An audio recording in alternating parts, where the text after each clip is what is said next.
അസ്സലാമു അലൈക്കും. എൻ്റെ പേര് അൻസിഫ് അലി എന്നാണ്. ഞാൻ മലപ്പുറം വേങ്ങര എന്നുള്ള സ്ഥലത്തു നിന്നാണ് വരുന്നത്.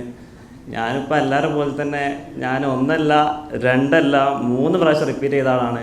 ഡോക്ടർ എന്നുള്ള ഒരു ആഗ്രഹം ഞാൻ ആലോചിക്കുന്നത് എനിക്കൊരു 7th മുതലാണ് അത് സ്ട്രൈക്ക് ചെയ്തതുകൊണ്ട് കറക്റ്റ് ആ ഇൻസിഡൻറ്റ് എനിക്ക് കറക്റ്റ് ഓർമ്മയില്ല എപ്പോഴാണ് വന്നതെന്നുള്ളത്. അപ്പം ഞാൻ ഇതിനെ മാക്സിമം ട്രൈ ചെയ്തിരുന്നു. ഞാൻ ട്രൈ ചെയ്യാത്ത എനിക്ക് അതിലൊരു കുറ്റബോധമില്ല. ഞാൻ 3 വർഷം മര്യാദയ്ക്ക് ഇൻവെസ്റ്റ് ചെയ്ത ഒരാളാണ്. അപ്പം ഞാൻ എൻ്റെ മാക്സിമം ഞാൻ കൊടുത്തിട്ടുണ്ട്. അപ്പോൾ പഠിച്ചവൻ ഇങ്ങനെയാണ് വിധിച്ചത്, അപ്പോൾ ഇത് ഹൈറാണ് ഇങ്ങനെ പോട്ടെ എന്ന് വെച്ച്.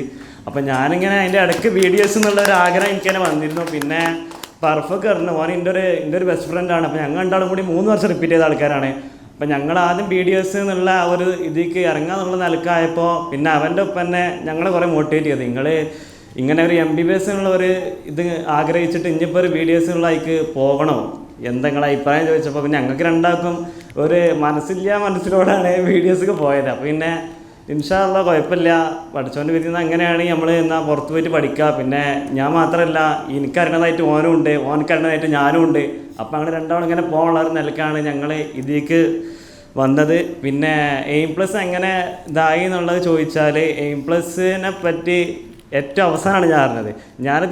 ഇതിനു മുമ്പ് കുറേ ഏജൻസി ഞാൻ പരിചയപ്പെടുത്തിയിട്ടുണ്ട്. കുറേ അവിടെ പഠിക്കുന്ന കുട്ടികളൊക്കെ കോൺടാക്ട്സും കാര്യങ്ങളൊക്കെ ഞാൻ ചെയ്തിട്ടുണ്ട്. അപ്പോൾ അവിടെ പഠിച്ച കുട്ടികൾ പല ഏജൻസി വഴിയാണ് പോയിക്കണ്ട് അവർ കുറേ പെട്ട ആൾക്കാരുണ്ട്. അപ്പോൾ അവിടെ പോയി പല ഏജൻസിയിൽ പോയി പെട്ട ആൾക്കാർ അവർ സജസ്റ്റ് ചെയ്തൊരു ഏജൻസി ആകുമ്പോൾ നമുക്ക് അത്രയും ട്രസ്റ്റ് ചെയ്യാം ആ ഒരു ഏജൻസിനെ. അപ്പോൾ അവരെനിക്ക് അസർ എന്നുള്ള ഒരാളുണ്ട്. ഇപ്പോൾ ഞങ്ങളിപ്പോൾ ഫ്രണ്ട്സാണ്, ഞങ്ങൾ കൂടുതലിപ്പോൾ കോൺടാക്ട് ചെയ്യുന്ന ആൾക്കാരാണ്. അപ്പോൾ അവനായിട്ട് കൂടുതൽ കാര്യങ്ങൾ അന്വേഷിച്ചു. പിന്നെ കോഴിക്കോട് ഒരട്ടം പോയിട്ട് കണ്ട് അവൻ്റെ മാമനെ കണ്ട്. അപ്പോൾ അങ്ങനെ സംസാരിച്ച് നമുക്ക് ബോധ്യപ്പെട്ട് ഇൻഷാ അല്ലാഹ് അത് നല്ല തന്നെയാണെന്ന് തോന്നി. അങ്ങനെയാണ് പിന്നെ ഇതേറ്റ് മുന്നോട്ട് പോകുന്നുള്ളൊരു ഇതിലേക്ക് എത്തിയത് ഇൻഷാ അല്ലാഹ്. അപ്പോൾ അത് ഇന്ന് ഇവിടെ വരെ എത്തിച്ചേരാണ്. ഇൻഷാ അല്ലാഹ് ബാക്കിയുള്ളതും എല്ലാവർക്കും ഉഷാറായിട്ട് സ്മൂത്തായിട്ട് മുന്നോട്ട് പോകാൻ കഴിയട്ടെ എന്ന് ആശംസിക്കുന്നു. എല്ലാവർക്കും നല്ലൊരു ഓൾ ദ ബെസ്റ്റ് നേരുന്നു. Thank you.